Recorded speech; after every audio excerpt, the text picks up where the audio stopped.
श्री पुरुषोत्तम मास महात्म्य 15वां अध्याय। वाल्मीकि ऋषि कहने लगे, इस प्रकार विष्णु की स्तुति कर ब्राह्मण सुदेव हरि के आगे बैठ गया। तब भगवान ऐसी स्तुति सुन मेघ के समान गंभीर वाणी में बोले, हे वत्स, तुमने बड़ा घोर तप किया है, इसलिए जो इच्छा हो वर मांगो। तब सुदेव बोला, हे नाथ, जो आप प्रसन्न हुए हैं तो मुझको एक श्रेष्ठ पुत्र दीजिए। इस प्रकार ब्राह्मण के वचन सुनकर श्री भगवान बोले, हे वत्स, पुत्र का सुख विधाता ने तेरे भाग्य में नहीं लिखा। मैंने तेरे भागपट के सब अक्षर देखे हैं, परंतु उनमें 7 जन्मों में भी तुझे पुत्र का सुख नहीं है।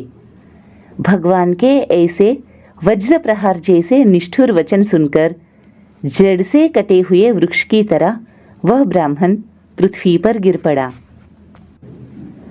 गौतमी अपने पति को इस प्रकार पड़े हुए देखकर अत्यंत दुखी हुई और स्वामी को पुत्र के सुख से रहित देखकर रोने लगी। फिर वह स्त्री धैर्य धारण कर अपने पड़े हुए पति से इस प्रकार बोली, हे नाथ, धीरज धारण कीजिए, उठो। जो विधाता ने ललाट में लिख दिया है वह सुख अथवा दुख अवश्य ही भोगना पड़ेगा। इस प्रकार उस स्त्री के तीव्र शोक से युक्त वचन सुनकर उत्पन्न दुख से कांपता हुआ गरुड़ विष्णु भगवान से कहने लगा, हे हरे, आप इस शोक सागर में डूबी हुई ब्राह्मणी को देखिए और गिरते हुए आंसुओं से व्याकुल ब्राह्मण को देखिए। हे दीनबंधु, आपकी भक्तों के दुखों को न सहने वाली दया कहाँ गई।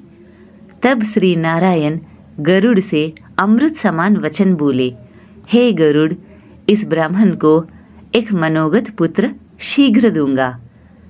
इस प्रकार हरि के अनुकूल वचन सुनकर गरुड़ अति प्रसन्न हुआ।